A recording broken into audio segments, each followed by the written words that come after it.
This is a pact made by a Christian community in Syria that has been conquered by the Muslims. It's called the Pact of Umar. This is the peace accord offered by the Caliph Umar to the Christians of Syria.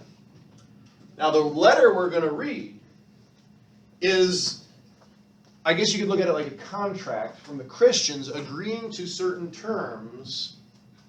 Now make no mistake, they're not offering these terms up, they're accepting them. So even though it's a letter saying, hey, we'll do these things, it's not by choice. They've been conquered. Does that make sense? These are conquered people agreeing to terms that I think you'll be like, yeah, it's not so good. So they go on his letter, formalities, niceties. So it says right here, when you came against us, we asked you for safe conduct for ourselves, our descendants, our property, and the people of our community, and we undertook the following obligations towards you. So yeah, we're protected people. We're requesting protection. What'd they say? Safe what? Safe conduct. Aman, there we go. They recognize, they've heard that they'll get, they won't be killed, they'll be protected if they do certain things. If we abide by certain obligations. Another word for obligation in this context would be rules. So here are the rules. We shall not build in our cities or in their neighborhood new monasteries, churches, convents, or monks' cells, nor shall we repair by day or by night such of them as falls into ruin or are situated in the quarters of Muslims. What did they just say? What did the Christians just agree to? They'll never build one again. They'll never build any more churches.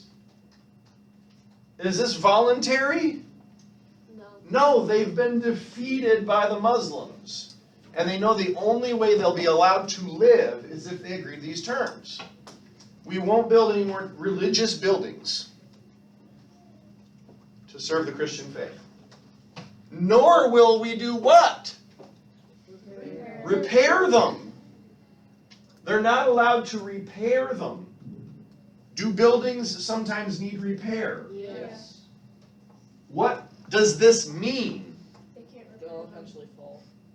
The churches will be gone. How long will the roof last? No.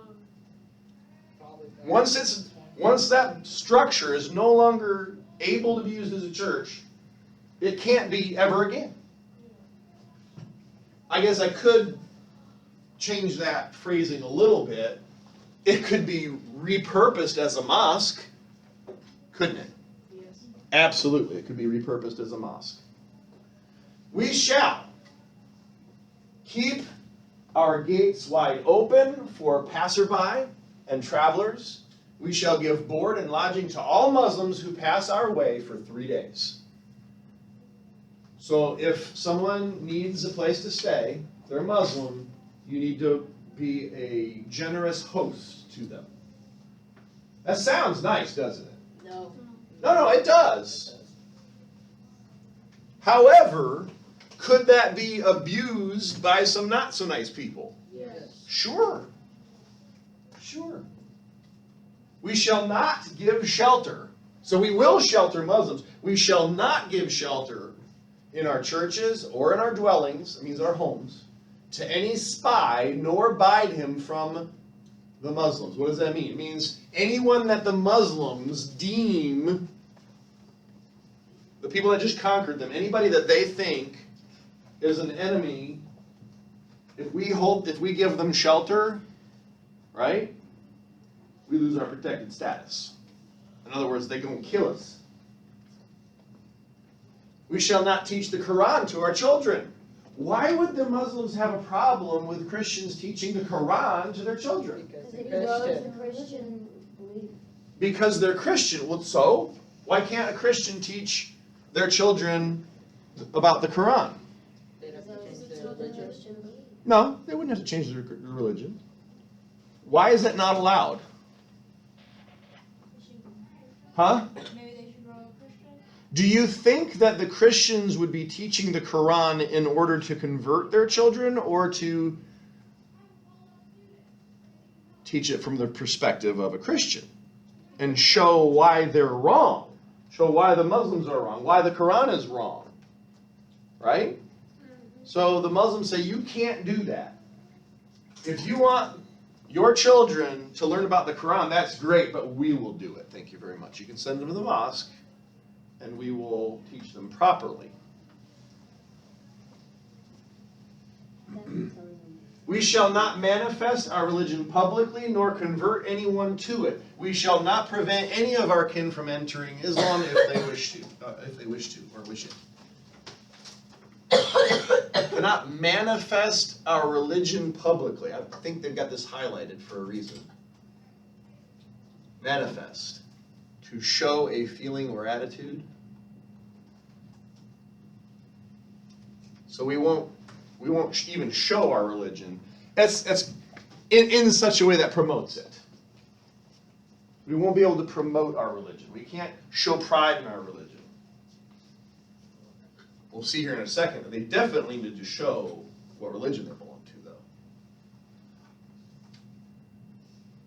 Oh, and if your kid or your sister or your brother or whoever wants to become Muslim, you can't try to stand in their way. We shall show respect toward the Muslims, and we shall rise from our seats when they wish to sit. The first thing I thought of when I read that was, Rosa Parks. there it is. Rosa Parks, what was it, 1950s or 60s, on a bus, had to give up her seat to a superior person, right? She did one. Isn't that what's happening here? We'll show respect toward the Muslims by giving up their seat for them. We shall not seek to resemble the Muslims by imitating any of their garments. Not even the way they part their hair. There's a certain way that Muslims look by their dress, by their fashion, by the way they groom themselves. If a Christian tries to imitate that, they're trying to pass themselves off as a Muslim. Why can't they do that? Why wouldn't they be allowed to dress as a Muslim? Because they're not Muslim? Because they're not Muslim, and Muslims are treated much better. So they're trying to have afforded unto them better treatment that they don't deserve. You're not a Muslim. Don't pretend to be one for better treatment. You're a Christian. You should be treated as such. We shall not mount on saddles, nor shall we gird swords, nor bear any kind of arms, nor carry them on our persons. Why can't they mount saddles? Because they can ride away. You could ride bareback. But if you have a saddle, what does that do? Makes you more luxurious or something? Not more luxurious. If you can ride your animal, horse, camel, whatever, if you can ride it with a saddle, what does that do to your hands? Yes, it frees them up so that you can do what with them? Swords. It turns that animal from a pack animal to a military vehicle, right? Doesn't it? Yeah. A horse or even camels in this time were used as military vehicles if they had a saddle because it frees up the hands. Yeah. Nor shall we gird swords or bear any kind of arms, nor carry them on our persons. Why are they agreeing to not be armed? Because then they kill them. Because maybe it could show that they might hurt somebody. They have been defeated. The Muslims will slaughter them if they don't agree to never lift up a weapon again. The Muslims are afraid of an armed populace. If the Christians have weapons, couldn't they use them against the Muslims at some point? Yeah. Yes. So the Muslims are saying, listen, we've defeated you. You're acknowledging it in this letter. if you ever pick up a sword again, we will kill you. If you have subjugated a population, made them subject to you, right? Subjugated, that's what it means, to make subject of someone. So if the Christians have been conquered and they are now subject to the Muslims, they've been subjugated. You can't allow a subjugated people to bear arms. That makes them dangerous, right? That makes them free. If you want to enslave a people, if you want to subjugate a people, they cannot have weapons.